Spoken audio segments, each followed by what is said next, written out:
Boa noite a todos, finalmente. Sejam todos muito bem-vindos à live da Orquestra Sinfônica Municipal de João Pessoa, da série Amigos da Orquestra, na qual nós convidamos sempre um dos mais importantes colaboradores da nossa orquestra aqui em João Pessoa. Meu nome é Laércio Diniz, maestro e diretor artístico da Orquestra Sinfônica Municipal de João Pessoa, e essa noite nós temos como convidado um dos mais importantes maestros brasileiros, fundador de diversas orquestras pelo Brasil, regeu importantes orquestras pelo mundo todo, aliás, dos poucos que esteve com a Filarmônica de Berlim, compositor, exímio arranjador, trabalhou nos mais importantes festivais de música do Brasil, e, enfim, eu posso dizer que esse músico realmente é completo, mais completo que isso eu nunca vi. Até ator ele foi e ganhou prêmios com isso. O nosso superstar aqui da música clássica e da música popular também, porque participou da vida musical do Brasil do jeito que nós conhecemos. É o nosso grande maestro, Júlio Medalha. Boa noite, maestro. Muito obrigado por ter aceitado o nosso convite aqui. É um grande prazer para mim, pelo amor de Deus, estar com vocês aí. Poxa, nos ajudando na parte técnica da live, a nossa fagotista Bruna Heloísa do Bonfim. E nós temos também o prazer de ter a participação de dois membros importantes da orquestra que vão nos ajudar aqui nessa live, a violinista Ana Amélia dos Reis e o trompista Fabiano da Silva. Sejam vocês dois também muito bem-vindos e muito obrigado pela participação. Obrigado. Eu gostaria, então, que primeiro vocês dois se apresentassem, falassem um pouquinho de vocês. Vamos começar pela Ana Amélia, para que o público conheça ela um pouquinho. Ana Amélia, boa noite. Boa noite, maestro. Boa noite a todos os integrantes da orquestra que estão assistindo também, ao maestro Júlio Medalha. Eu estou nervosa, ele me botou para falar primeiro logo, que é para eu não ficar nervosa. Mas eu falei para você que era fofoca hoje. Você é especialista em fofoca, então não precisa se preocupar. Primeiras damas. Fofoca. O quê? Eu toco viola clássica desde os 16 anos, né? Eu tive um estudo de música com piano, né? Minha primeira experiência com instrumento foi tocando piano, dos 11, e por aí, pelo meio do caminho, eu toquei violino um tempo, mas não cheguei a fazer grandes concertos, e depois eu conheci a viola. Não tem nada de violinista frustrada, não, porque eu gostei mesmo da viola. E aí, eu comecei a estudar, né, bastante, e aí passei no teste da Jovem, tive alguns professores na Escola de Música Antenor Navarro, também tive alguns professores na UFPB, o professor Samuel também foi um dos meus professores, né, que me trilhou aí, disse que eu tinha mão de violista, e eu acreditei, e estou até hoje na viola. E, enfim, aí passei por algumas orquestras, né, fiz alguns cachês na Orquestra Sinfônica do Recife, participei de festivais quando eu era mais jovem um pouco, e também pelo projeto que eu trabalho ainda atualmente, o PRIMA, né, Programa de Inclusão através da Música e das Artes. Eu fui representando o Brasil para Moçambique e passei 10 dias lá e tive a experiência com alunos do projeto social de lá, que é o projeto Chiquite, né, em Moçambique, que é um projeto social inspirado no Ecossistema, né? Então, eles seguem um pouco da linha do Ecossistema. Então, eu estava lá colaborando um pouquinho da minha experiência, compartilhando um pouquinho da minha experiência como professora de projeto social, e também eu também utilizar como ferramenta, né, o ensino coletivo. Então, foi um dos motivos pelo qual eu fui escolhida para ir para Moçambique. Eu sou formada em viola, licenciada em viola pela UFPB, Universidade Federal da Paraíba, e atualmente eu estou cursando mestrado na Universidade Federal de Pernambuco. Eu estou residindo agora em Recife e casei e estou aqui agora morando aqui em Recife. Já comprei casa, estou por aqui, estou fazendo a vida, então o pessoal me conhece. Então eu tenho aquela vida dupla, né? Tipo, trabalho em João Pessoa, na Paraíba, e também estou trabalhando em Recife aqui. Então, é como eu costumo dizer, fico naquela ponte aérea, né? Rio-São Paulo, porque Recife e João Pessoa são muito próximos. E aí, Eu estou nessa história, né? Por enquanto. Tem alguns trabalhos na parte de licenciatura, né? Atuando como educadora musical. Eu compartilhei de alguns... colaborei com alguns trabalhos em alguns capítulos de livro, de exercícios. E aí tem uns livros aí que tem a proposta de exercícios para educação básica, ensino de música na educação básica. Atualmente eu estou tocando na Orquestra Sinfônica Municipal de João Pessoa, já fazem 10 anos esse ano. O tempo passa rápido, né? E trabalhando no Prima e regendo um grupo de cordas, que é um projeto social daqui de Recife, que é da Fundação Secosne, que é um projeto social que é apoiado pela Faculdade de Filosofia do Recife e pela Igreja Católica também, das Irmãs Doroteias. E então é isso. Muito bem. Quer dizer que nervosismo você teve mata coragem a de pessoa. falar que você Pronto, então basicamente é isso, Maestro. É a minha vida. Você falou que era maestrina, Fazer o quê, né? maestro de medalha.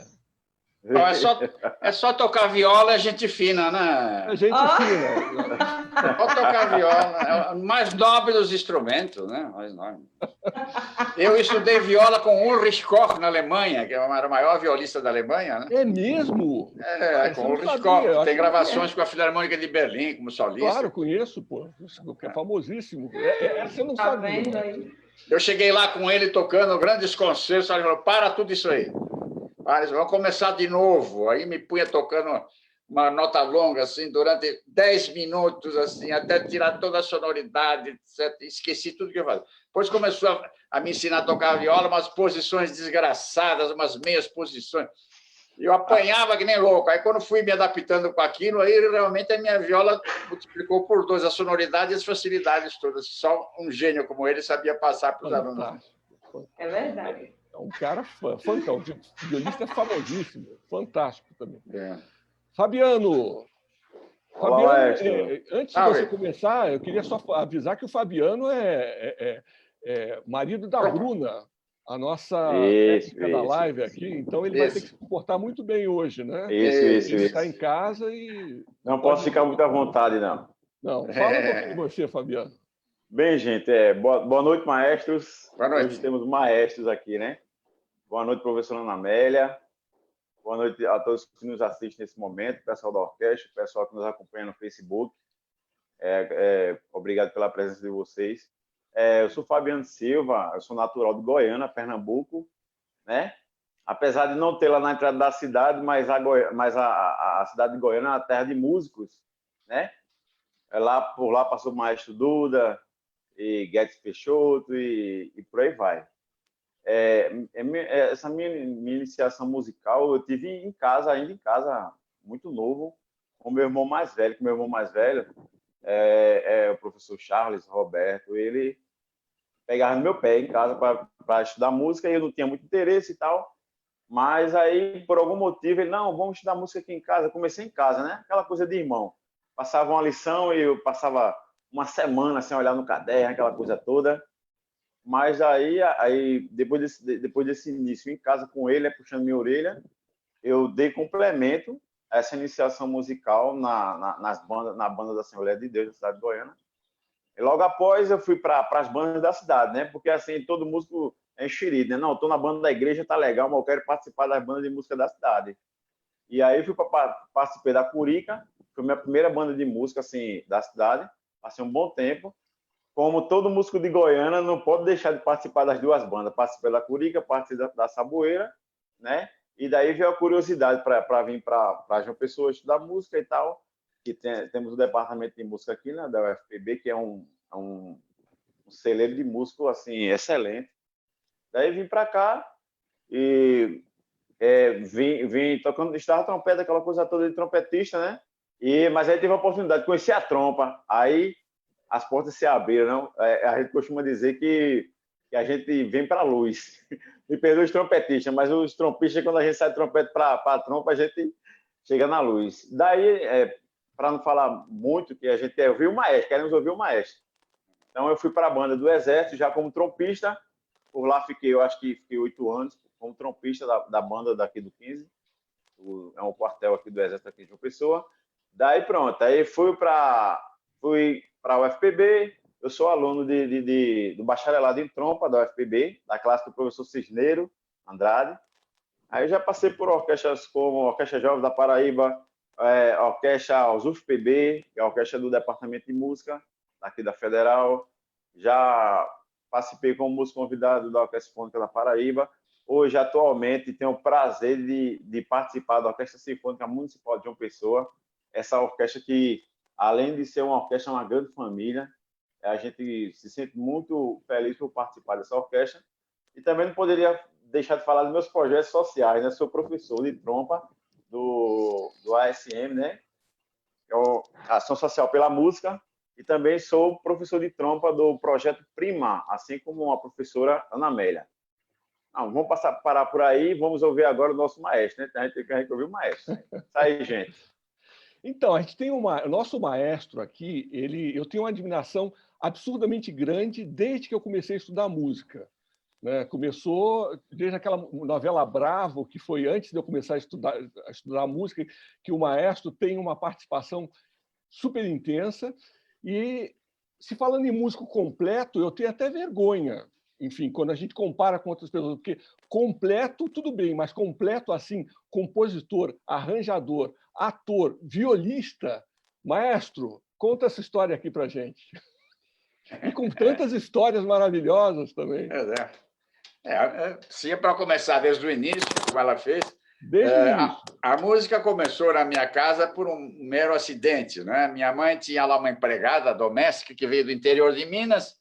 Ela tinha uma sacolinha lá, uma mala com amarrada barbante lá. Ela não destrinchar aquilo. De repente, de lá saiu um violino 3/4, né? E ela começava a se organizar na casa lá, e eu ia lá e ficava bulinando no violino, né? E mexendo e tal.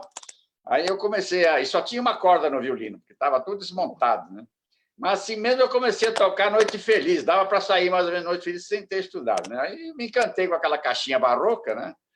E a minha mãe foi descobrir uma violinista que era prima em segundo grau dela, que tocou violino num cinema aqui em São Paulo. Aqui, antigamente os cinemas tinham uma pequena orquestra antes de começar o filme, né? E ela tocava violino lá. Aí fomos achar essa tia. Ela me deu umas aulas de violino, aí eu fui me encantando mais com o estudo e depois passei para estudar em outras academias, né? Até que depois eu fui estudar com o Kohlreuter, e aí eu estava me apaixonando pela música como um todo, né? Que eu achei que a música é o arcabouço cultural da música é uma coisa muito ampla, né? Uma coisa gigantesca, maravilhosa, os personagens, tudo que ela representa em termos sociais, políticos, né? Artísticos, né? E aí fui ampliando o meu universo, né? E fui depois, então, estudar com o professor Kohlreuter, regência, com o professor Kotzella, que era um professor de matérias teóricas aqui em São Paulo muito importantes, né? E depois fui para a Bahia, onde eu passei alguns momentos mais felizes da minha vida, que era no tempo em que a Bahia era mais tranquila, não é hoje essa frenesi dos trios elétricos. Já existia o trio elétrico naquele tempo, mas era um caminhãozinho Ford 41, bem sem vergonha, que o Dodô e o Osmar eles andavam pela cidade às 5 horas da tarde todo dia, e na carroceria tinham 2 paus assim, em cima tinha uma lâmpada fluorescente, assim, eles com aquela barulheira lá pela cidade, lá, e aquilo ali era um símbolo da cidade de Salvador, né? Mas era uma delícia. Nós, inclusive, depois formamos uma orquestra de baile só com cordas, a gente fazia um bruto sucesso na cidade, tocando, a gente fazia os arranjos, né? Fazia arranjos das famosas melodias da época para a orquestra de cordas, e o pessoal achava maravilhoso. Nos grandes hotéis da Bahia, a gente era contratado, era um negócio muito nobre, né? Aí me formei lá, e depois voltei para São Paulo, e eu comecei a trabalhar por aqui mesmo, né, por São Paulo, e tive a chance de... O Olivier Toni construiu uma orquestra de cordas aqui, uma orquestra de câmara muito boa, e me convidou para a região concerto aqui em São Paulo. Aí, na época, eu estava trabalhando com o professor Kurt Lang, que tinha descoberto aquelas maravilhas do barroco mineiro. Ninguém sabia que tinha música em Minas Gerais naquela época, né? Aí eu trabalhei com ele, e aí eu montei um coral aqui em São Paulo para revelar o barroco mineiro aqui na cidade, né?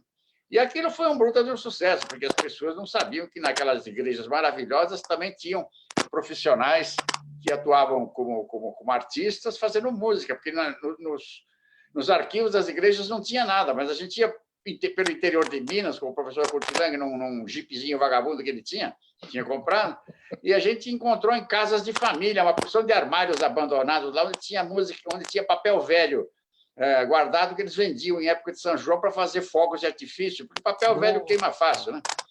Aí a gente comprava aquilo tudo por 10 mil reais, né? Então o Curtilang, sobretudo que ele tinha um salário lá da ONU para fazer o projeto no Uruguai, e ele comprou milhões de pacotes de música, etc., trouxe tudo para o Rio de Janeiro, e aí começou a restaurar tudo aquilo. Depois, na hora de apresentar para o público, então eu convidei aqui em São Paulo o professor Sérgio Buarque de Holanda, que é o pai do Chico, né? Um grande historiador, convidou ele para fazer um curso aqui em São Paulo sobre o Barroco Mineiro. Ele fez esse curso e eu regi um concerto aqui no Teatro Municipal, e aí eu fiquei bastante conhecido na época pelo lado cultural da coisa. Escrevi, inclusive, um artigo de página inteira no Estadão, né? Comecei já a me misturar também com a escrita, que eu sempre gostei muito de escrever artigos e tal. Né? Aí chegou a hora de levantar voo para outros países, né? Aí, na época, eu tive a oportunidade de reger um concerto na Bahia, onde eu estudava, onde estava de passagem um diretor da Academia de Freiburg, que é uma importante escola superior de música da Alemanha. E ele me viu reger e me ofereceu uma bolsa de estudos lá. Né? Aí eu consegui uma pequena ajuda aqui em São Paulo para passagem. O Itamaraty, na época, dava $50 por mês para quem estudava fora do Brasil também. E mais aquela bolsinha de 180 marcos, e morando em residência de estudante, fui lá, estudei numa universidade muito importante, como o Laércio sabe muito bem, que ele é formado lá também naquela região. Né? Eu estudei lá em Freiburg, estudei alemão depois é que eu fui para a Colônia. Ah, é? Você morei uns 6 sabia. meses lá em Freiburg. E aí eu me formei lá em Freiburg, fiz o Staatsexame, né? E fiquei mais algum tempo lá, porque eles me contrataram para dirigir a orquestra da universidade, né? Passei um tempinho lá. E Quem voltei... era o professor maestro? Desculpa interromper. Quem era o professor de regência lá? O professor de regência, ele não era um regente famoso na Alemanha, porque ele, quando começou a carreira dele, era bem na época da guerra, chamava Karl Hütter. Mas ele foi o meu professor e foi professor do Isaac também. Olha, o Isaac estudou com ele também. Nós nos formamos lá com esse professor aí, né? Era uma pessoa maravilhosa que sabia muito bem. E ele era tão bom e me passou informações técnicas tão boas que, quando eu fui estudar com o Barbirolli, com o senhor John Barbirolli, os alunos que queriam estudar com o Barbirolli me viram reger, aí me pegaram o endereço e foram para estudar na Alemanha com o meu professor. Né?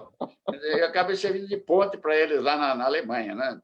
Alguns músicos, uns italianos, um húngaro, vários músicos que foram estudar para lá. Né?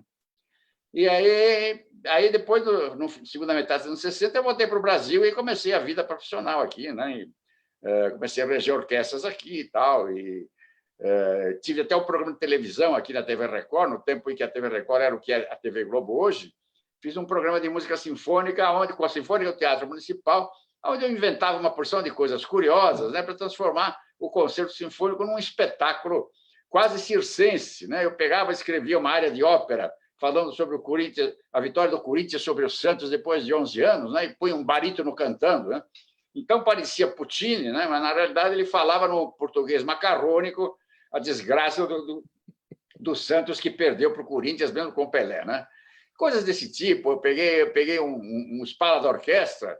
Primeiro eu toquei um trecho do Paganini, do Moto Perpétuo, depois o violinista tocou ele inteiro, aí eu coloquei um acompanhamento de chorinho, né? Então o Moto Perpétuo e Paganini virou um chorinho. Então, coisas curiosas desse tipo, né? Ou então, numa das vezes, eu disse que maravilha se toda essa plateia cantasse para encerrar o programa. Tal. Eu dei a entrada para a orquestra do Aleluia de Handel e voltei para a orquestra e comecei a aplaudir. O Teatro Municipal tinha 4 corais, que ninguém sabia que estavam lá, né? De repente, a plateia começou a cantar. Então, para a televisão, parecia uma coisa estranhíssima, né? E, de repente, a orquestra toca aqui e a plateia canta, né? Coisas desse tipo. E o programa ficou muito tempo no ar assim, ficou muito popular, passamos informações muito importantes para o grande público de São Paulo, e eu me tornei conhecido nessa época, até que depois, nos anos 70, eu voltei para a Alemanha, mas aí para trabalhar. Eu tinha vários convites para reger lá, fiquei morando inicialmente em Berlim, depois em Baden-Baden. Aí eu pude reger algumas boas orquestras por lá e fiz alguns arranjos inicialmente, porque o pessoal gosta muito de música brasileira lá, né? E cheguei depois a fazer até para o pessoal da Filarmônica de Berlim, né? Escrevi para eles vários um dos músicos chegou até a dizer que eu era o house componist, quer dizer, o compositor da casa lá, né? Quando ele disse isso por escrito, eu peguei, colei no papel e está pendurado aqui na minha casa, porque o house componista era Haydn, Mozart, né? E tem arranjos meus gravados, a gente pode ver aí na internet, né? E assim eu fiquei mais algum tempo lá trabalhando. Depois voltei para o Brasil, né? E aí a gente aqui fez muita coisa também. Fui dirigir os teatros municipais do Rio, de São Paulo, de Brasília, criei a Orquestra Amazonas Filarmônica, né? Então, fala um pouquinho da Amazonas Filarmônica. Como é que foi a criação da Amazonas Filarmônica, que é uma entidade, enfim, o que eles sempre fizeram de ópera, é uma orquestra muito importante. Como é que foi essa criação? Não, isso aí é o seguinte, existia em Manaus uma fundação cultural chamada Vila Lobos, que tinha como diretora a filha do Amazonino Mendes, que era o governador de lá, né? E essa menina, ela me trouxe uma vez para a antiga OSESP, para a região Concerto, lá no Teatro Amazonas, porque eles tinham o pai dela tinha restaurado o Teatro Amazonas. O Teatro Amazonas ficou com o mesmo glamour dos áureos tempos da borracha, né? Aí eu fui com essa orquestra para lá e depois fiz um concerto na praia do Rio Amazonas, né? E o pai dela assistiu aquilo. Aí ele me chamou e falou: eu quero uma orquestra de nível internacional para o Teatro Amazonas, né?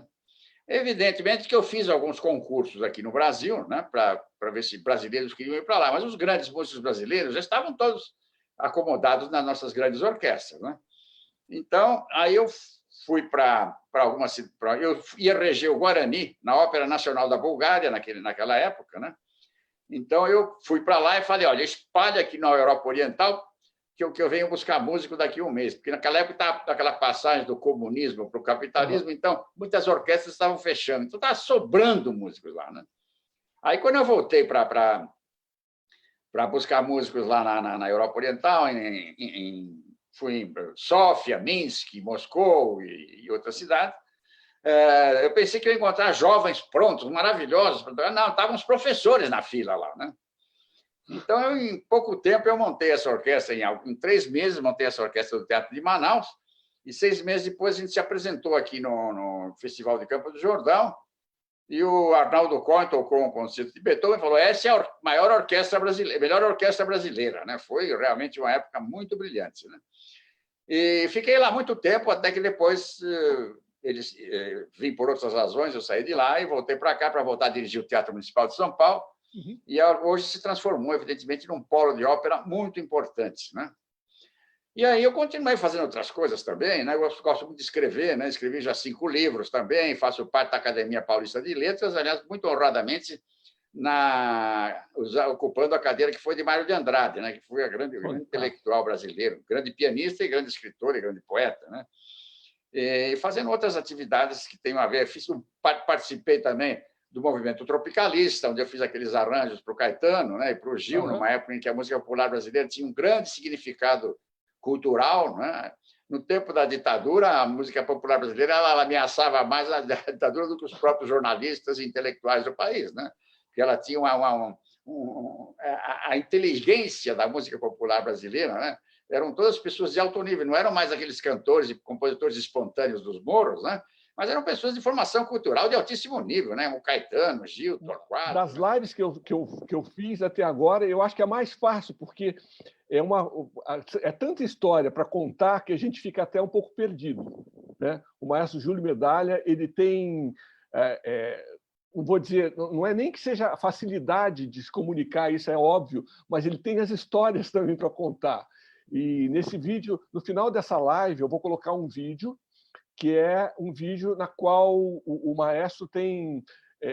nós fizemos um programa, faz uns 2 anos, na comemoração dos 80 anos dele, no qual, enfim, é contada toda a história dele com várias cenas, tem uma grande orquestra lá, eu, inclusive, tive a honra de regir essa orquestra do Prelúdio nesse momento, nessa comemoração na Sala São Paulo, e as histórias são maravilhosas. Ele tem, enfim, eu nunca vi nenhum músico que fizesse coisas em tantas vertentes, de tanta importância quanto ele. Inclusive, vocês vão...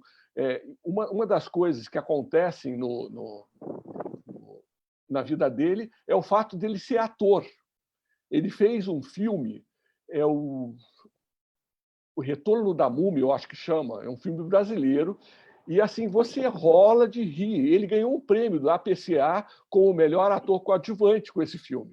É maravilhoso. Nesse vídeo que eu vou botar para vocês no final, tem um trechinho desse filme, e realmente e com grandes nomes, né? Ele não chegou a citar aqui, mas ele fez música para grandes seriados, grandes novelas brasileiras, inclusive essa novela Bravo, que quem preparou, inclusive, eu acho que o maestro, a história de um maestro, Isaac Karabchevsky, que é muito amigo do Medalha, preparou essa história, preparou esse ator, né? E até me contou como é que foi a preparação toda, e o Júlio fez toda a produção musical, compôs, enfim. É uma carreira realmente invejável do ponto de vista, aliás, de todos os pontos de vista. Como vocês puderam ver, ele regeu grandes orquestras, Filarmônica de Berlim, com esse contato enorme aí, e é um cara que foi muito importante para todo o desenvolvimento musical do Brasil. Você vê, ele foi um dos principais pontos de ligação da música de orquestra para a Tropicália, né? Ele, inclusive, nesse vídeo que eu vou mostrar para vocês, tem o Caetano ouve pela primeira vez o primeiro ensaio que eles fizeram, onde o Caetano fala, eu acho que eu vou botar o nome dessa música de Tropicália, vai ficar por enquanto com esse nome. E isso virou um movimento, e qual o Júlio foi um dos precursores principais, né?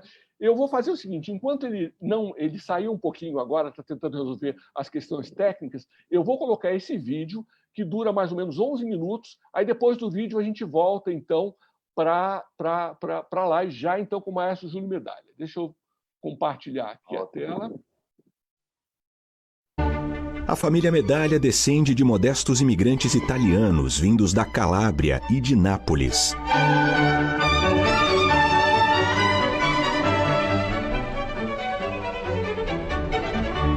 Júlio nasceu na Rua Apa, na Barra Funda, e cresceu na Lapa, bairro que tradicionalmente abrigava trabalhadores da ferrovia. Seu avô paterno, Luigi Medalha, trabalhou toda a vida como maquinista na São Paulo Highway e teve 14 filhos. O pai vendia peças de automóveis. E a mãe, Miquelina, costureira da alta sociedade, gostava de ouvir rádio. Foi com o rádio que o menino Júlio começou a se aproximar da música. Logo, ele quis aprender um instrumento. E como a empregada da casa tinha um pequeno violino, o garoto passou a tocar nele.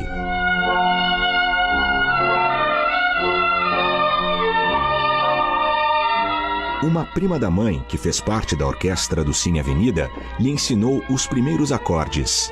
E foi assim que Júlio conseguiu entrar no Palmeiras, mas não no time de futebol, e sim na orquestra de amadores do clube. Como o menino demonstrava aptidão para a música, ele continuou seus estudos no Conservatório Conselheiro Lafayette, e foi lá que fez as suas primeiras apresentações públicas.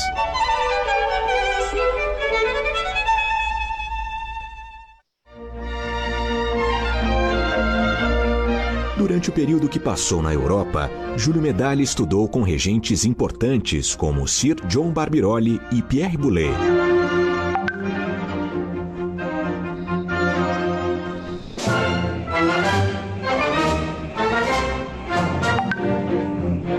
Mas, entre um curso e outro, encontrou tempo de conhecer uma linda alemãzinha com quem se casou em setembro de 1965.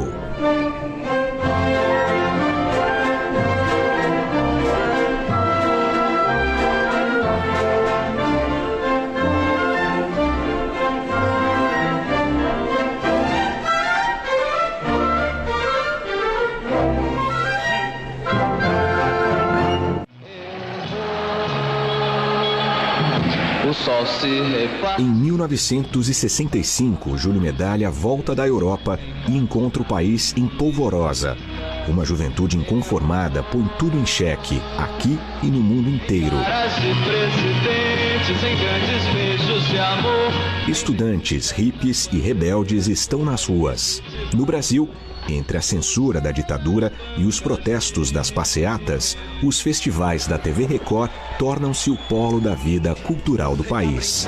A gente quer ver alternativa, o nosso destino cantar. Pois eis que chega a roda e carrega o destino pra lá. Júlio Medalha estava lá, no momento em que a música virava a porta-estandarte de uma geração incendiária. Mas é isso que é a juventude que diz que quer tomar o poder. Vocês têm coragem de aplaudir esse? Em 1968, o Maestro Medalha criou na TV Record o Opus 7, show de TV de música clássica com estrelas da emissora. Na TV e no teatro, Júlio Medalha levou a música clássica a novas audiências, novas plateias, audaciosamente indo onde nenhuma orquestra jamais esteve. Ele tocou em locais inusitados, como a fábrica da Brown Boveri.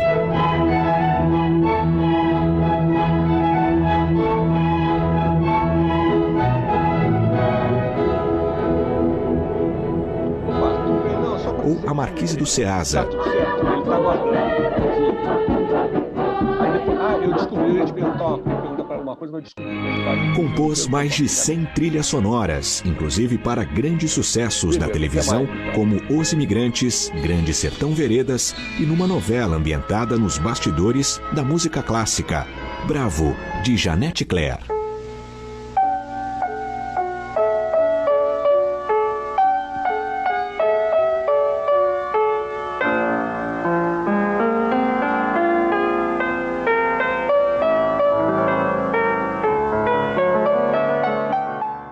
Em 1982, Júlio Medalha não apenas compôs a trilha sonora de O Segredo da Múmia, uma paródia de filmes de terror dirigida por Ivan Cardoso, como também atuou na película no papel de Doutor Rodolfo, assistente do cientista louco vivido pelo lendário ator Wilson Grey. As cenas dos dois são hilárias e renderam ao maestro, que estreava nas telas, o prêmio da APCA como melhor ator coadjuvante. Então, vamos ao cinema?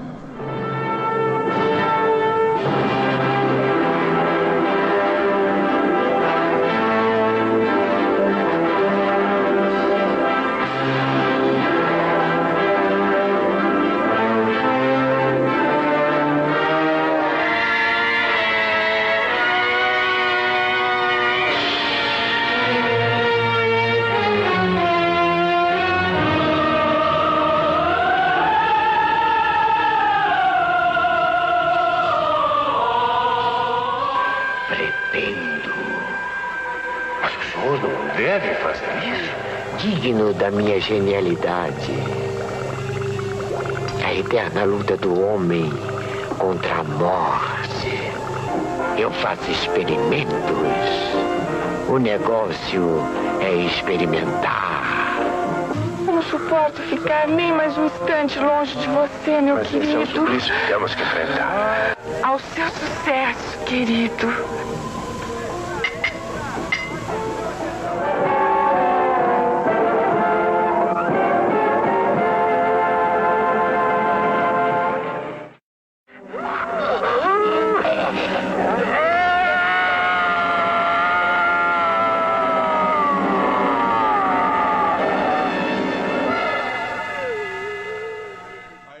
O programa Prelúdio foi outra ideia inovadora de Júlio Medalha, que estreou em 2005.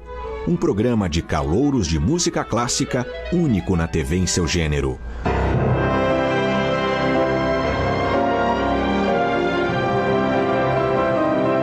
Foi um sucesso imediato.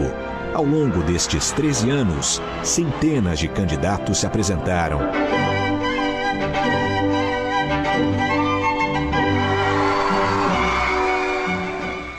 Naquela época, Júlio Medalha morava na Rua Fábia, na Vila Romana. Foi aqui, na pequena sala desse apartamento, que aconteceu uma das primeiras audições da canção que se tornaria o hino de uma geração.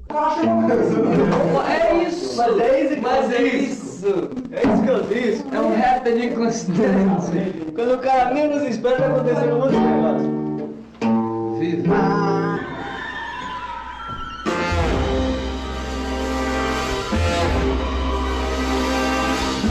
Sobre a cabeça os aviões, sob os meus pés os caminhões, aponta contra os chapadões meu nariz.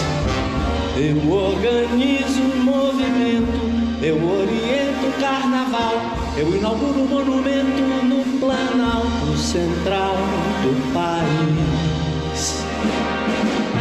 Viva a bossa, sa, sa, viva a palhoça, sa, sa, sa, sa. Viva a bossa, sa, sa, viva a palhoça, sa, sa, sa, sa.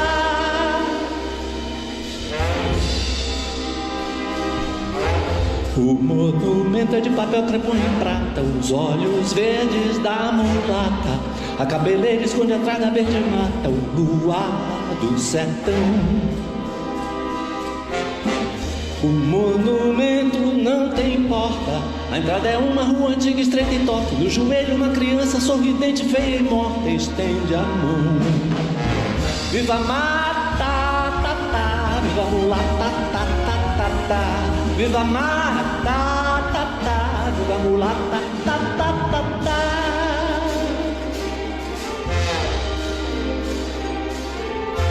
No pátio interno é uma piscina com água azul de amaralina, coqueiro, brisa e fava nordestina e faróis. Na mão direita tem uma roseira, autenticando eterna primavera. E no jardim os urubus passeiam a tarde inteira entre os girassóis. Viva Maria, ai, ai, ai, viva Bahia, ai, ai, ai, ai. Maria, ai, ai, ai, viva Bahia, ai, ai, ai, ai.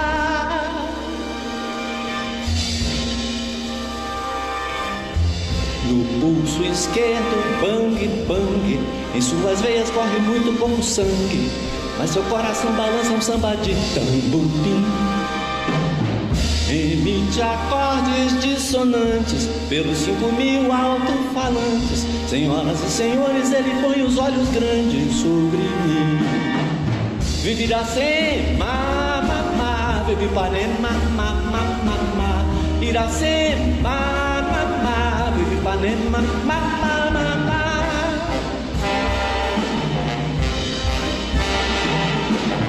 Domingo é o fino da bossa, segunda-feira está na fossa, terça-feira vai à roça, porém o monumento é bem moderno, não disse nada do modelo do meu terno, tudo mais vai pro inferno, meu bem, que tudo mais vai pro inferno, meu bem.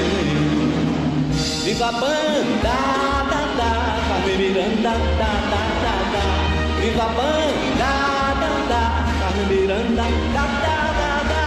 Viva a banda, da, da, Carmen Miranda, da, da, da, da.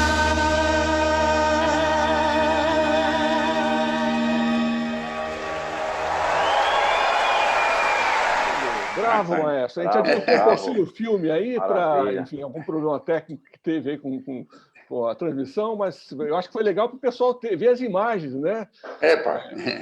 Matou a cobra e mostrou o pau, já mostrou tudo logo de uma vez, e para quem não conhecia, agora conhece. Então, morreu direitinho, hein, no filme.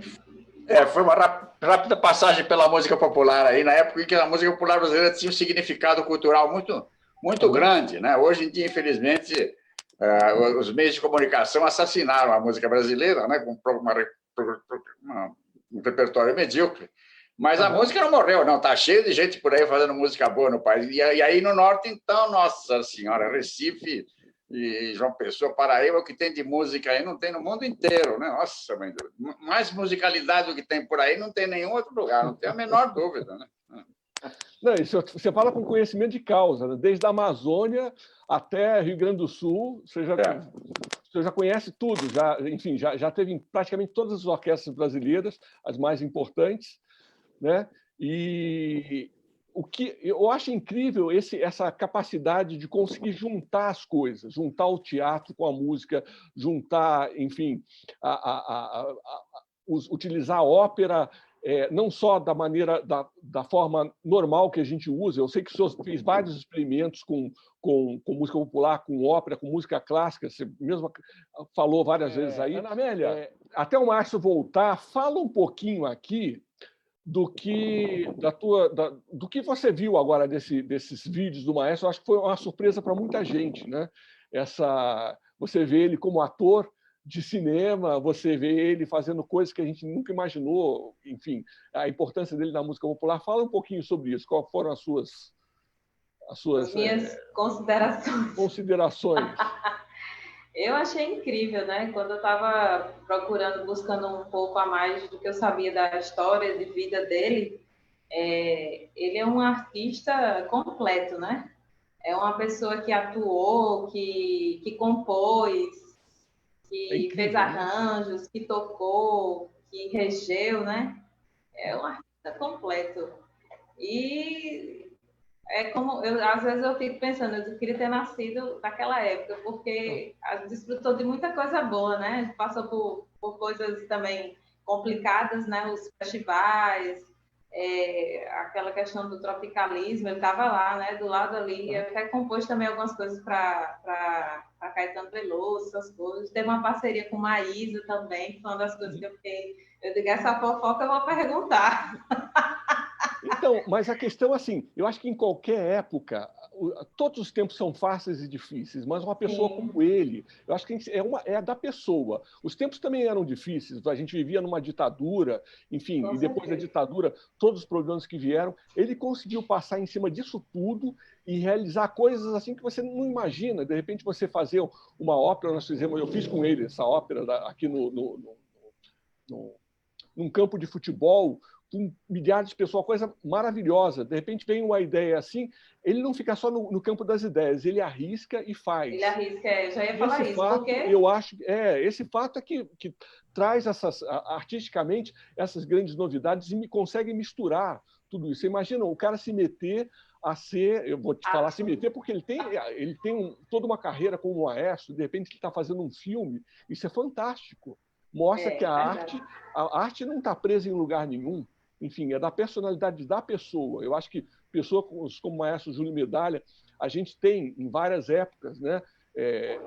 Pessoas que realmente arriscam tudo para fazer a grande arte, seja ela qual for. Acho que é a grande palavra, né? Essa aí, arriscar, porque ele até quis levar pessoas e as pessoas não queriam arriscar como ele, né?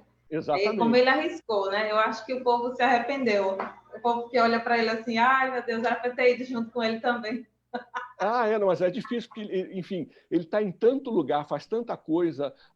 Na questão do programa Prelúdio, que eu participo também do programa Prelúdio junto com ele, é impressionante a capacidade de conseguir conversar com o público de uma forma extremamente culta, mas extremamente fácil, né? Muito acessível. E isso eu acho uma capacidade muito grande, principalmente para um maestro, né? Ter essa capacidade é muito importante, porque ele consegue juntar o público, chamar o público para si e para a televisão muito mais. Enfim, no caso dele é televisão e rádio. Fabiano, queria ouvir um pouquinho aqui das tuas considerações do que você descobriu de novo aí do nosso maestro Júlio Medalha. Fala um pouquinho. Rapaz, é impressionante essa versatilidade, né? Essa versatilidade do maestro é uma coisa realmente que é invejável. Eu mesmo só consigo tocar minha tromba, se mandar cantar, se mandar atuar. Vixe, Mas você vê que é uma coisa natural, né? É como o senhor falou, ele tem atuado no tempo dele e hoje ele continua com essa... É como se fosse essa atualização. É uma coisa natural dele, né? Eu acredito que se houvesse a oportunidade dele fazer hoje tudo isso que ele já fez, tenho certeza que ele faria com muita maestria, que é uma coisa que é natural dele mesmo. Muito bacana. Exatamente. Ele tem, enfim, eu não sei, teve algum problema técnico, deve ter sido grave aí com a transmissão. Enquanto ele não volta aqui, eu queria falar algumas coisas sobre a vida do maestro, assim, comentar algumas coisas aqui. Ele desde 2008 ele é regente convidado, foi regente convidado da Orquestra da Bulgária, a Ópera Nacional da Bulgária, e daí, nesse mesmo momento, ele dirige e cria uma orquestra, que é a Orquestra Veracruz Filarmônica, de São Bernardo do Campo. É uma orquestra que era ligado... São Bernardo tem um grande centro de cinema, né? Extremamente grande, eles têm grandes estúdios, foram fechados, enfim, eles foram perdidos, né, com o tempo, falta de investimentos, tudo, mas ele participou desse momento do cinema, desses estúdios Veracruz, muita gente ouviu falar, quem é de cinema, quem é de música, enfim, não sei se vocês ouviram falar, mas era muito importante esses centros de cinema em São Bernardo do Campo. Ele participou e criou essa orquestra também. Enfim, criou, eu acho que dezenas de grupos corais e orquestras. É uma pessoa que realmente se envolveu com o Brasil em termos de arte. Aqui eu estou lendo aqui, assim como seus colegas Damiano Cozella e Rogério Duprá, o Júlio Medalha se envolve diretamente nos dois principais movimentos musicais brasileiros dos anos 60, música nova e tropicalismo. Né? Vocês ouviram no vídeo nesse vídeo que eu passei, que o Caetano é um vídeo da TV Cultura bastante longo, tem 1h30, sobre a vida do maestro Júlio Medalha. O Caetano ele toma um susto na hora que ele ouve essa gravação, porque é uma gravação que vem enfim, ele não sabia que tinha, foi da criação do tropicalismo. Né? E é muito engraçado. Eu aconselho, eu vou ver se eu consigo botar o link desse vídeo aqui para vocês depois.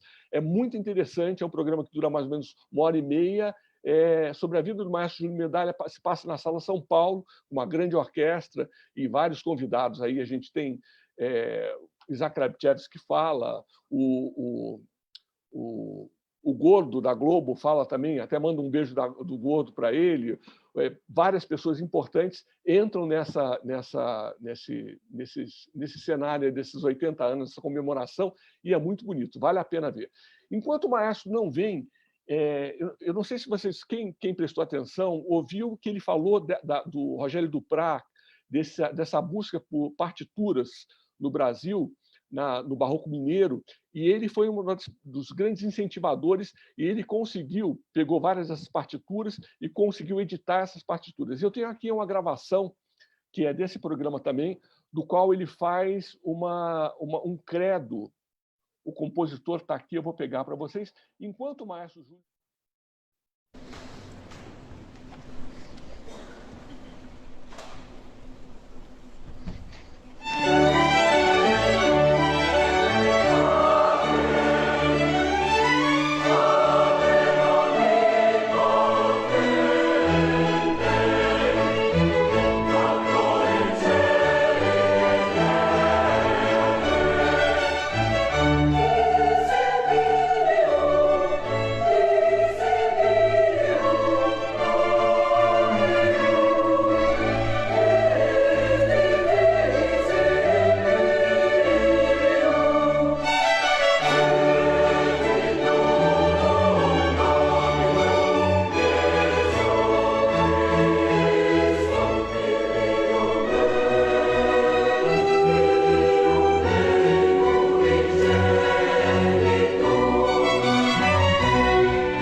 falando aqui. Então, essa peça que eu coloquei aqui, do Inácio Pereira Neves, é uma daquelas peças que o senhor, enfim, trouxe de Minas Gerais, todo esse trabalho de recuperação. Isso. Enfim, fala um pouquinho sobre isso também e dá sequência, então, aí, porque já ouvimos 2 vídeos, o pessoal já conhece a sua vida, bem... Opa! Essa música que vocês ouviram foi um caso de polícia durante muito tempo, né? Porque quando o Kurt Lang anunciou que tinha descoberto essas partituras lá no interior de Minas Gerais, os musicólogos lá do Rio, tinha musicólogo lá no Rio, né? Imagina. Hoje tem, né? Mas se dizia musicólogo. Eles diziam que essa música não existia, que eles andaram fuxicando lá nas igrejas todas e não encontraram nenhuma partitura. Mas aí, na realidade, onde o Kurt Lang encontrou essas partituras, como ele era um grande musicólogo, ele falou: isso é tão bem... A arquitetura, a pintura e a escultura da região de Minas é tão sofisticada que devia ter empresas produzindo isso, né? Empresas de lá do pessoal. Não é padre fazendo música, nem o sacristão tocando piano, né? Tocando órgão. Então, ele foi atrás, foi batendo de porta em porta, e ele achou, então, casas que tinham, então, armários escondidos lá, onde tinha alguma música velha. Aí a gente encontrou muitos documentos de confrarias de negros e mulatos, não tinha um branco sequer, não tinha um português, eram só negros, homens de cor, eles diziam, né? Confraria de homens de cor, eram todos negros e mulatos. Assim como o pessoal da Bahia, que o Regis descobriu de 1759, ele era negro também, né? Toda a cultura brasileira do século XX para trás, ela é feita por negros e mulatos, né? Tem o padre José Maurício, que era filho de escravos, era negro. Carlos Gomes era mulato, a mãe índia, o pai mulato, né? Francisco Braga, e os grandes escritores todos, né? Machado de Assis era mulato, o poeta baiano lá, o Castro Alves, né? Toda a música, a cultura brasileira começou a ficar branca no início do século XX em diante, né? Mas aí a gente fez... Aí a polícia, o pessoal lá, queria mandar prender o Kurt Lang, porque ele estava roubando os documentos brasileiros. Aí ele pegou e colocou todo aquele mundaréu de pacotes de música no carro dele, e ele veio e foi para São Paulo, onde eu morava, e aí a minha mãe escondeu essas partes lá num armário que a gente tinha em casa, e aquilo ficou escondido durante muito tempo. Aí, quando eu, então, falei com o Sérgio Buarque de Holanda, que ele convidou o Kurt Lang para fazer uma palestra, aí eu regi um concerto no Teatro Municipal, inclusive fui buscar o pessoal lá da Associação de Canto Coral do Rio de Janeiro, a Cleuce, maravilhosa Cleuce Persson de Matos.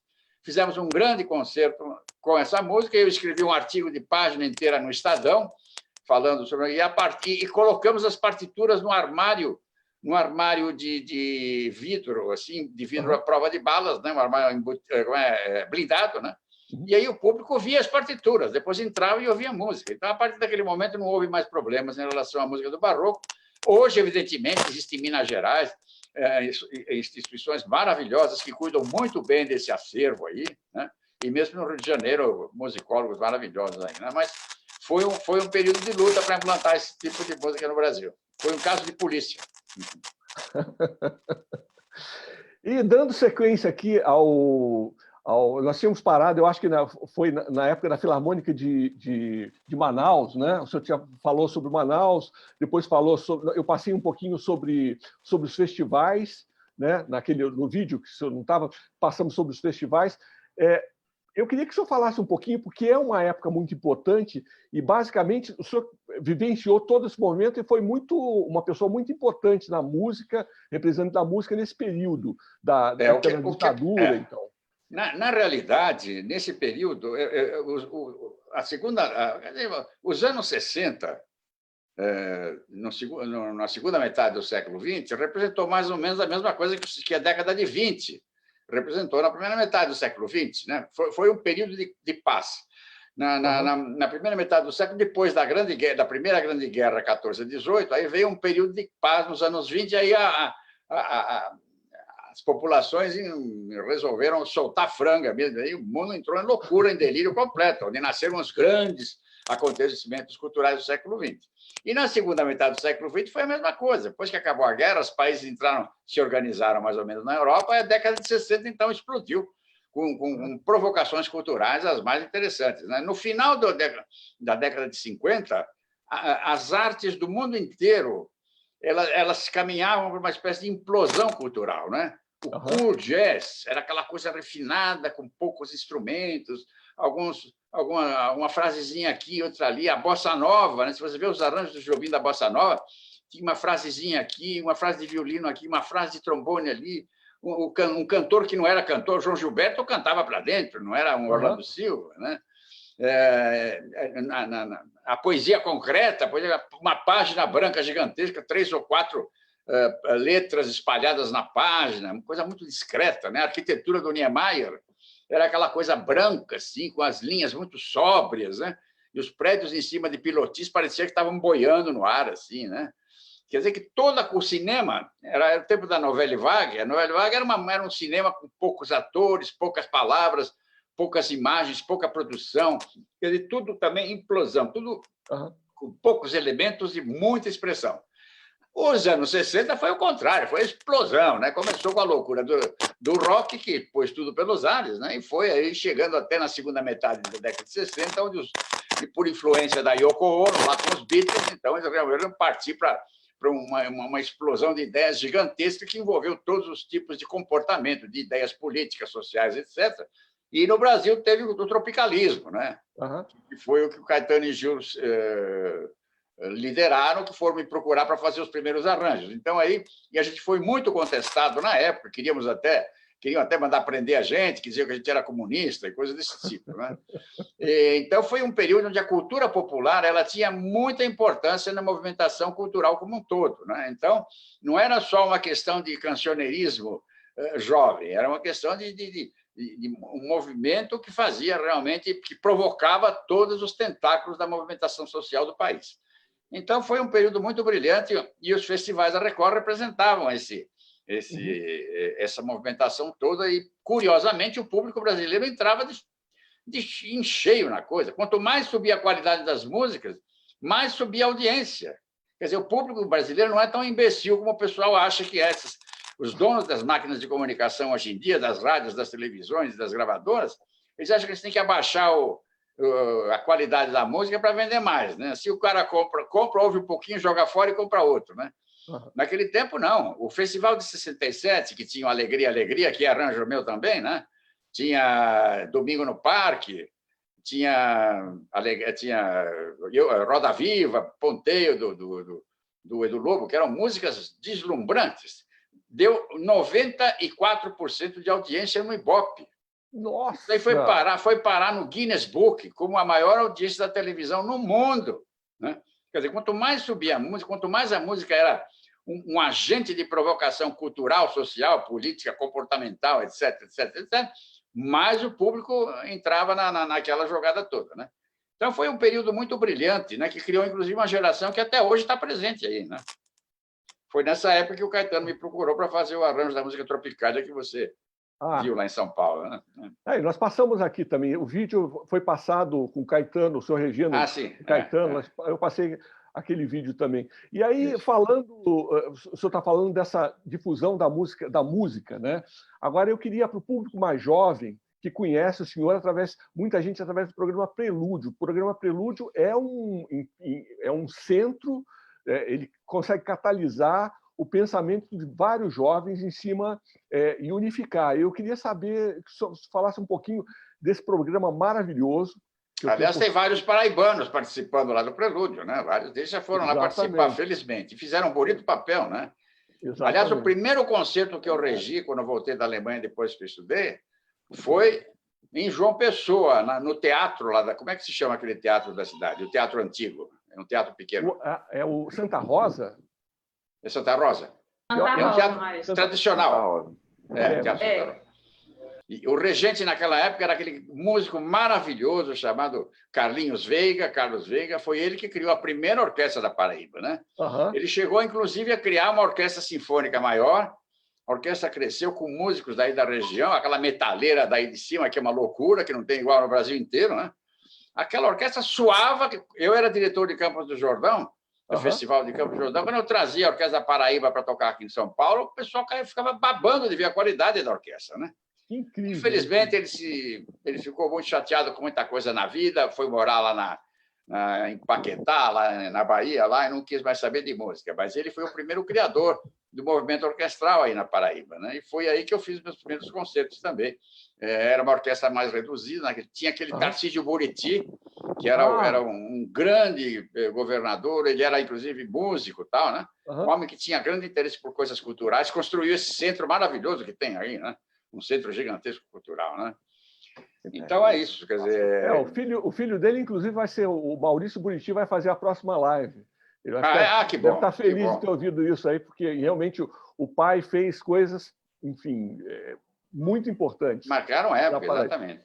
Mas aí, quando eu era jovem, criança, adolescente, eu morava aqui em São Paulo, na Avenida São João, e ao lado tinha uma Rádio Cultura, um prédio gigantesco, muito bonito, construído para ser rádio. No tempo que o rádio começou a funcionar, era praticamente uma catedral aquele prédio, né? Porque o rádio era um novo veículo que cantava todo mundo, né?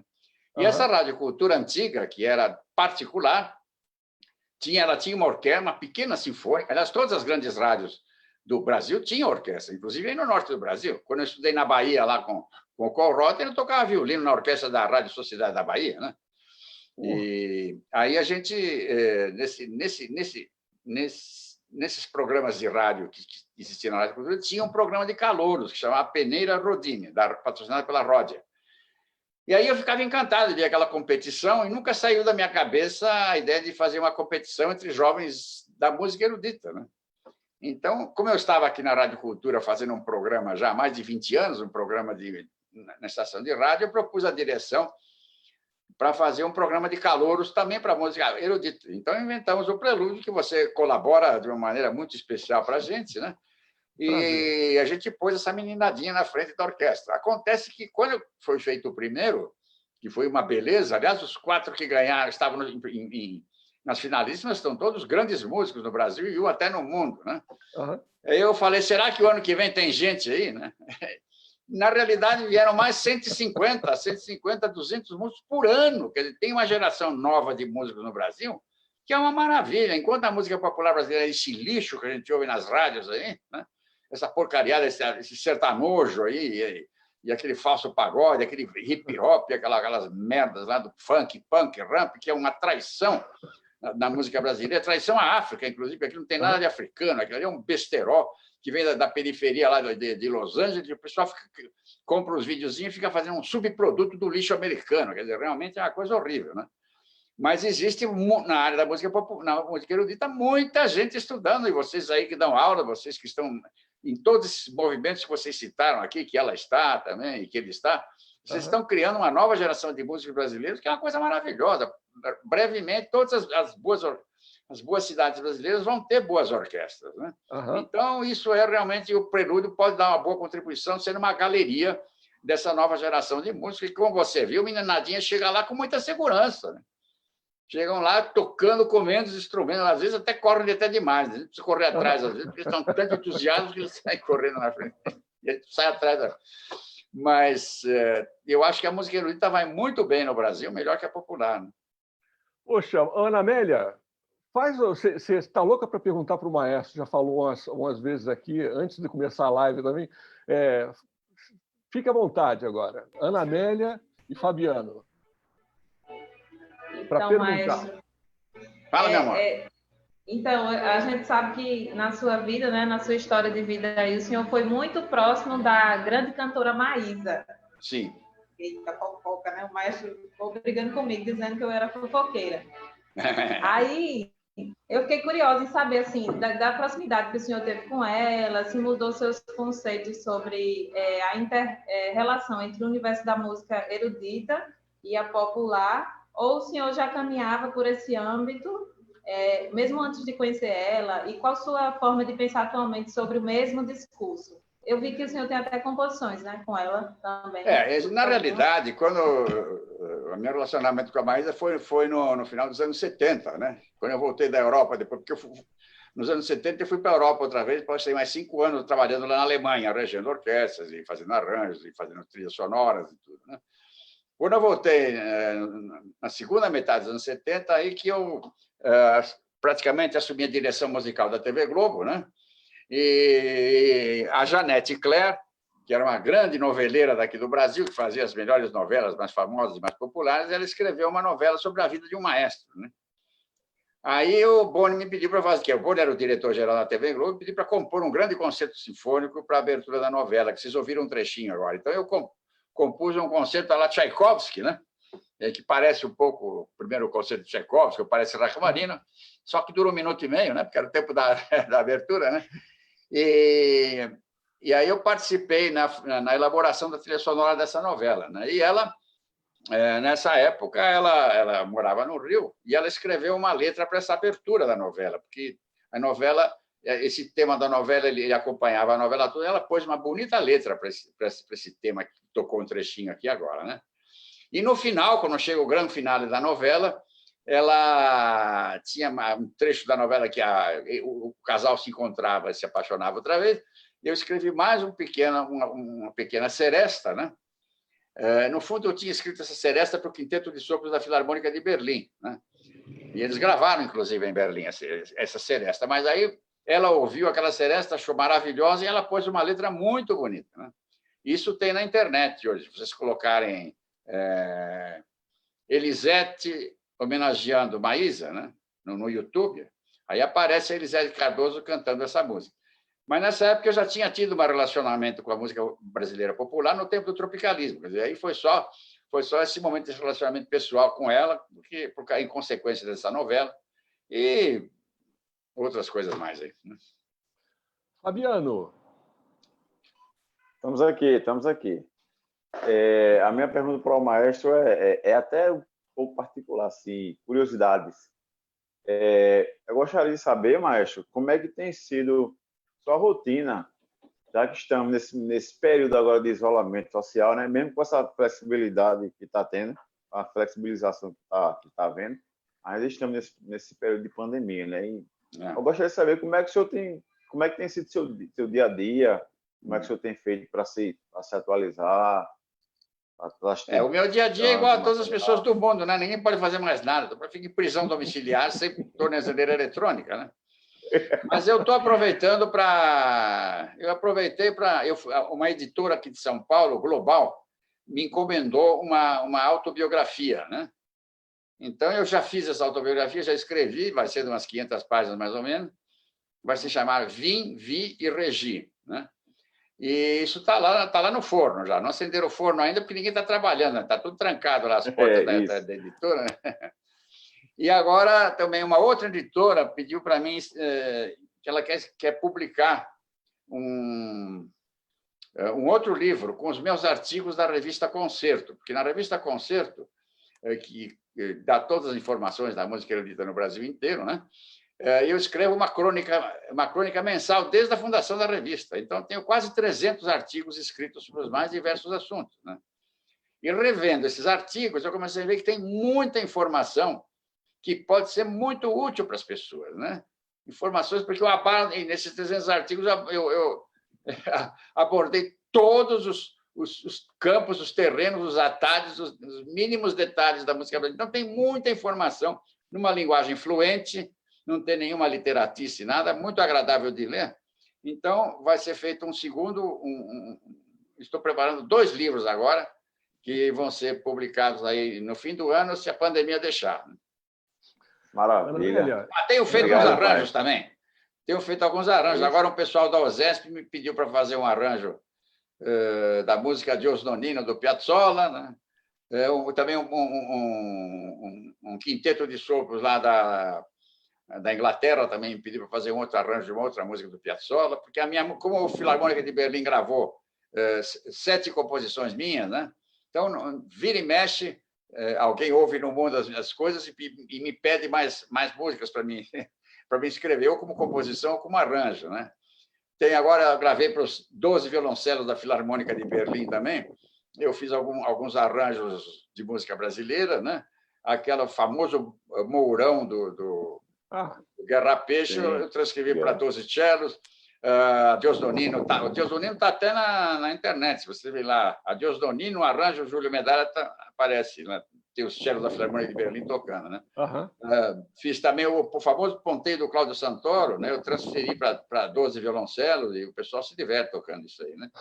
Aliás, em todos os lugares onde eu vou, os músicos sempre me pedem música brasileira. Agora, eu estive também na Bulgária fazendo o Guarani, que vocês podem ver também na internet, é só por Il Guarani Sofia. Aparece o Guarani inteirinho, feito com os 300 artistas da Ópera Nacional da Bulgária, né? E aquele pessoal também me pediu muita música, né? Então, o pessoal gosta muito de música brasileira. Só não se gosta de música brasileira no Brasil. Você liga o rádio, só tem lixo no ar, né? Mas, no mais, a gente vai escrevendo alguma coisa aí para o pessoal sambar um pouco aí. Né? Maravilha, Maestro. Obrigado. Você tem... Nós temos aqui, eu acho que perguntas do público. Sim. Você pode dividir aí, então, com o Fabiano? Posso. A primeira pergunta é: as pessoas querem saber como vocês se conheceram e quais os trabalhos que vocês fizeram juntos. Com o Laércio? Sim. Bom, eu conheci o Laércio quando ele ia para a Alemanha estudar, né? Quando ele foi para a Alemanha. É para estudar, né, que você ia, né, Laércio? Eu era diretor da Universidade Livre. Né? O Maestro me deu a carta, com essa carta eu consegui ir para a Alemanha. Você me deu uma carta, aliás, isso sempre que ia falar com o senhor, a gente estava com o prelúdio, aquela confusão toda, sempre esquecia, mas assim, essa carta foi decisiva para minha bolsa no DAD.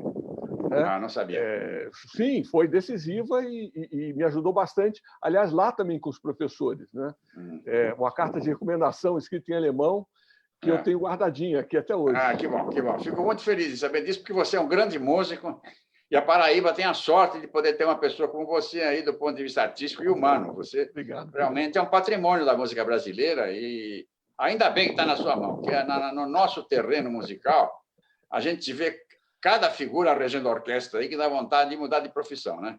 Mas, por sorte, a Paraíba tem uma figura como você aí, com a tua integridade moral e com a tua capacidade artística, que realmente é uma coisa que realmente vai trazer uma grande contribuição aí para a região. E, felizmente, você se dá bem aí com o pessoal da política também, o filho do Tarcísio Buriti gosta muito de você, né? Então, você vai fazer um bom trabalho. E, se precisar de mim, estamos sempre à disposição para qualquer coisa, você sabe disso, né? Maestro, o senhor está convidado todos os anos, o senhor sabe disso também. A gente ter como trazê-lo.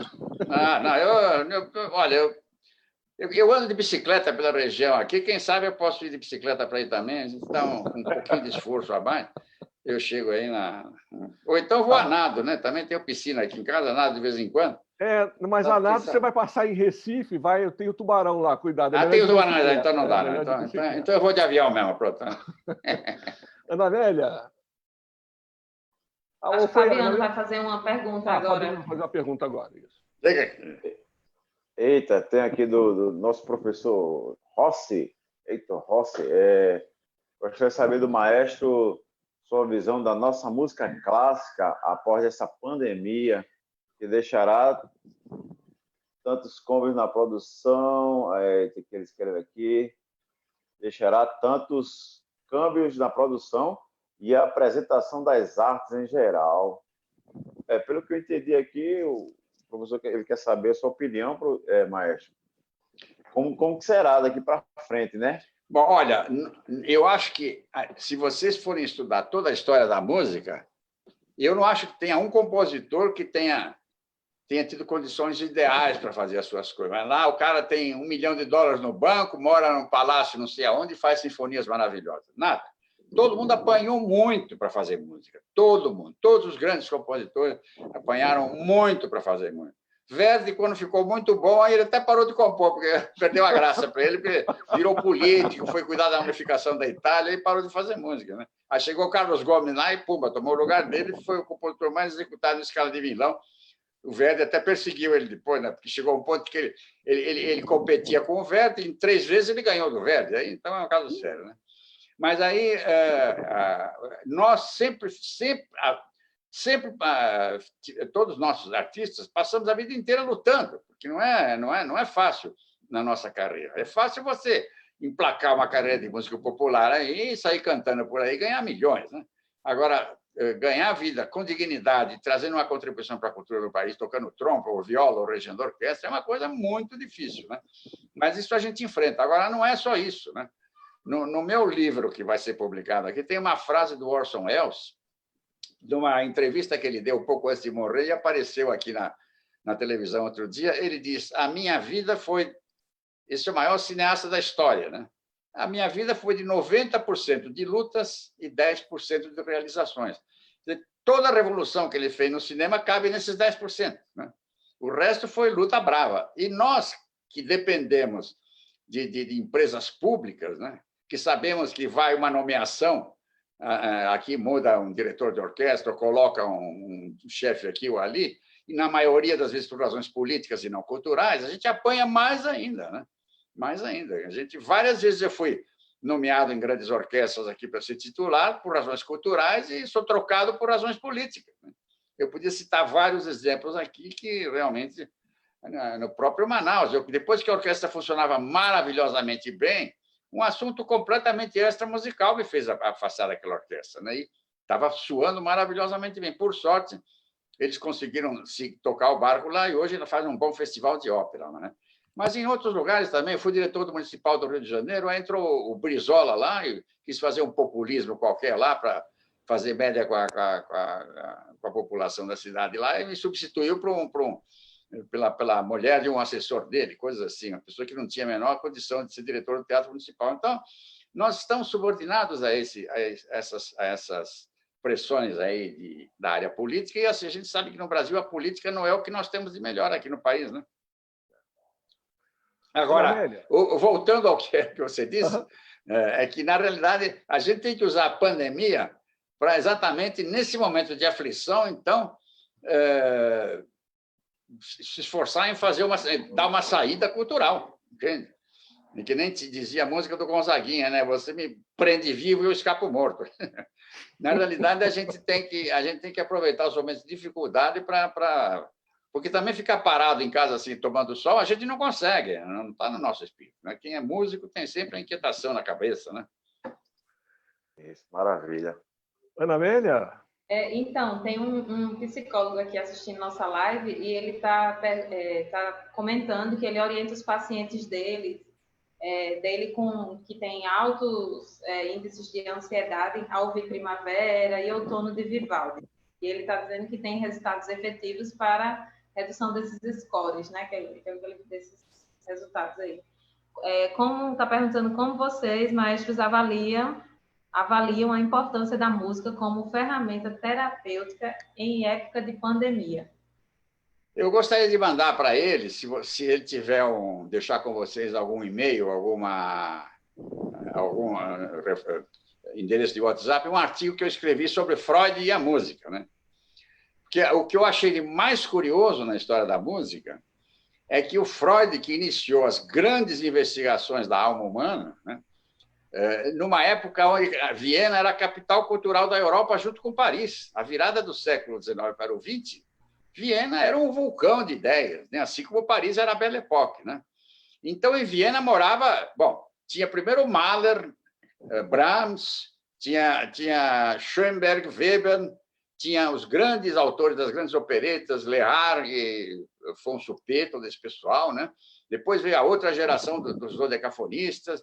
Quer dizer, foi um período de grande evolução cultural, Richard Strauss, aquele pessoal todo. O Freud não se encontrou com nenhum desses músicos. Como é que é possível um intelectual do nível do Freud, né, não se interessar? Porque a música, na realidade, eu mostro nesse artigo, ela tem um relacionamento, inclusive, com as movimentações humanas. Se você pega uma música de Debussy, que tem um certo distanciamento da realidade, foge do patos psicológico da música romântica de um Tchaikovsky, dos grandes românticos, Rachmaninoff, né? Esse distanciamento tinha na psicologia também, quando Freud procura se distanciar das reações da alma humana para fazer uma análise e para colocar soluções, provocando novas ações para capitalizar as emoções e ver quais são as transformações da alma humana, né? Logo depois que ele investiu nisso, então veio aquele período de grande loucura da Primeira Guerra Mundial, que desembocou no expressionismo. Todo o expressionismo de Schoenberg, se você vê aquelas obras dele, é tudo uma música antineurótica, todo mundo é louco ali, todo mundo está em busca de mundos que não existem, ou então de fantasmas, etc. Isso tinha a ver com a época, e a música reflete isso, né? A música de Bach, por outro lado, a música de Beethoven, por outro lado, representa todo um movimento político da época, porque Beethoven era um ser político, ele escrevia música dedicada a Napoleão, porque o Napoleão estava propondo a unificação europeia. Quando Napoleão se autocoroa e não quer mais saber quer ser o príncipe da Europa inteira, o Beethoven rasgou a partitura e escreveu músicas anti-napoleônicas. E quando depois a Europa se reunificou, e depois de 1814, que eles se organizaram de novo, refizeram o mapa da Europa, etc., aí Beethoven fez a Nona Sinfonia. Então, todas as movimentações da alma têm a ver com toda a movimentação artística também. E eu acho muito curioso exatamente o fato de Freud nunca ter se aproximado dos artistas da época, embora a gente sabe que a influência da música sobre a alma humana é uma coisa muito intensa, né? E muito variada, que pode ser usada por vocês, psicólogos, de uma maneira bastante criativa e criar problemas e soluções novas para os problemas da alma. Muito bom. Fabiano, agora, né? Você tem alguma...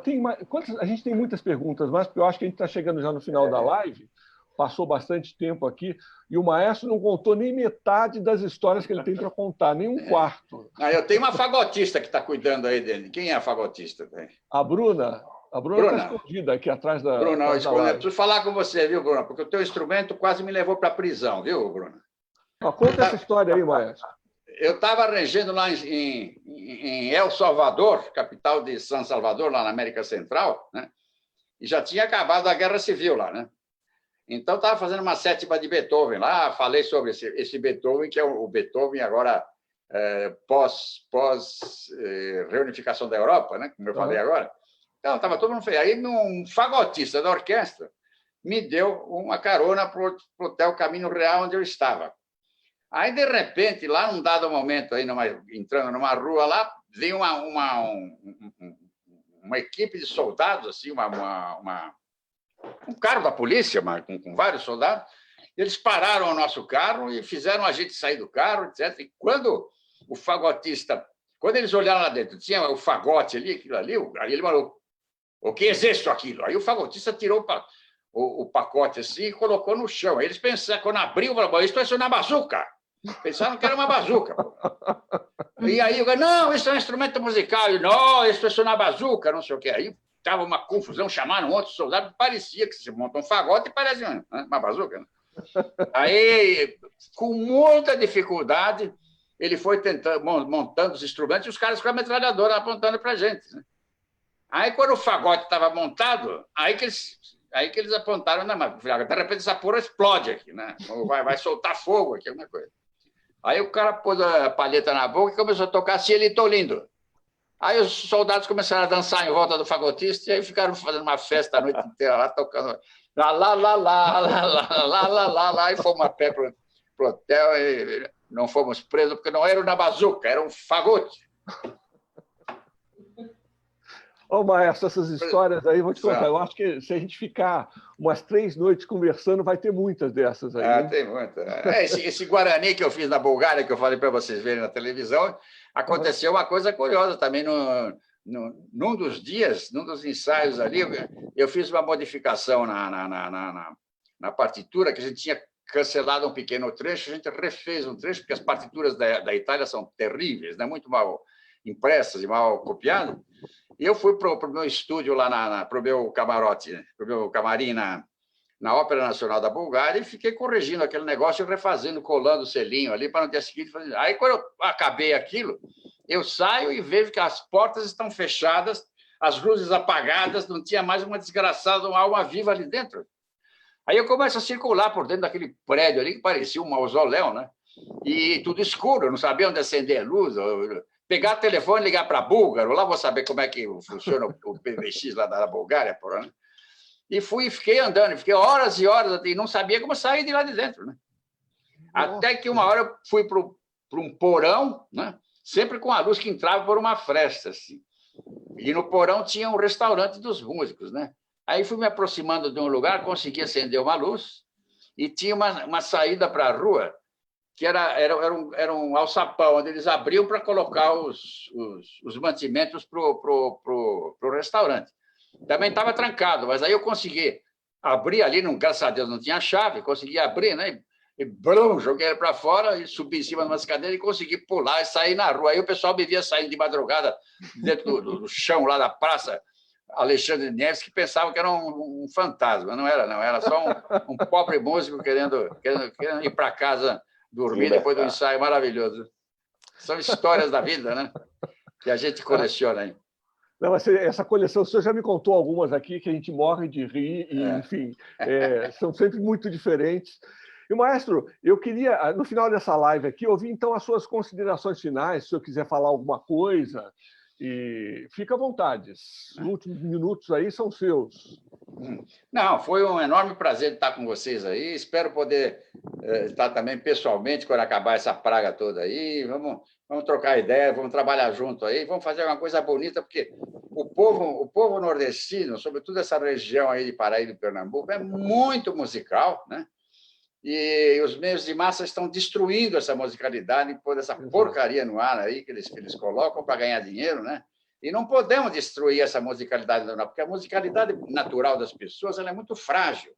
Se você começa a colocar muita coisa em cima, a gente acaba com ela, entendeu? Você não é que nem um artista que estuda numa universidade 10 anos, ele fica com um arcabouço de defesa, que qualquer coisa que ficar em cima dele, ele sabe se virar. Mas a cultura popular, aqueles repentistas que tem aí no Nordeste, que ficam uma noite inteira cantando, etc. E, de repente, o filho dele fica ouvindo sertanejo, aí, sei lá, essas merdas aí no ar, entendeu? Isso aí acaba com a sensibilidade das pessoas. Isso não é só na cultura popular. A gente vê o cinema mundial hoje, você põe na Netflix ali, só tem filmes violentos, de explosão, de mortes, de monstros, de metralhadoras cuspindo. Quer dizer, a tendência hoje da indústria, chamada indústria cultural, hoje de massa, né? Ela quer anestesiar as pessoas na cadeira para o sujeito não pensar, para o sujeito consumir. Ele tem que consumir e ficar quieto, jogar fora logo e comprar coisas novas. Então, isso é uma coisa que nós como músicos, temos que nos prevenir com isso e fazer com que essa espontaneidade musical, que é tão maravilhosa aí nesse norte do Brasil, mais do que qualquer outro lugar, né? Sobretudo Pernambuco e Paraíba, né? Vocês que têm a chance de educar essa criançada aí, fazer com que eles desenvolvam esse talento com informações musicais de alto nível, né? Isso aí, realmente, se eu puder colaborar, eu realmente vou ficar muito feliz, independente de qualquer coisa. É só me dar um toque que a gente está chegando aí, tá? Maestro, para Paraíba, enfim, para João Pessoa, a sua presença faz com que as coisas se tripliquem, quadripliquem, com que a cultura se multiplique lá. Então, espero ter a honra de ter a presença do senhor nos próximos anos, sejam eles, que seja a cada ano. E essa live aqui é uma aula de sociologia, uma aula de história e uma aula, enfim, de experiências pessoais também. Muito obrigado. Foi realmente, eu acho que das lives, enfim, nós fizemos algumas já, mas essa live, para mim, foi a mais fácil, porque, na verdade, não tinha o que perguntar. O senhor é o homem da comunicação, já sabia ligar uma coisa com a outra. Uma pena que nós tivemos uma questão técnica, mas conseguimos botar os vídeos aqui, e com os vídeos o pessoal teve mais ideia ainda. Eu acho que nós teríamos que ter mais umas 2 lives com o senhor para a gente chegar a alguma conclusão de tanta história. Muito Tudo obrigado. bem, tuas ordens aí, Laércio. Você sabe que você pode contar comigo para qualquer coisa aí, né? Se quiser fazer mais 20, a gente faz aí. Pessoal, quero agradecer também a Ana Amélia, ao Fabiano, a todos que estiveram ouvindo nossa live aqui, a Bruna, pela parte técnica, e mais uma vez, maestro Júlio Medalha, muito obrigado pela sua presença e pela sua existência também agora, enfim, no nosso festival, e os próximos anos o senhor será sempre o nosso convidado de honra. Muito obrigado, boa noite. Eu que agradeço. Estou muito feliz com essa recepção que vocês me oferecem, muito carinhosa, e eu espero poder contribuir com alguma coisa com isso. Já contribuiu bastante. Um grande abraço a todos. Obrigada, maestro. Obrigado, meninos. Obrigado, maestro. Bravo, maestro. Até breve. Tchau. Tchau, gente. Tchau, pessoal.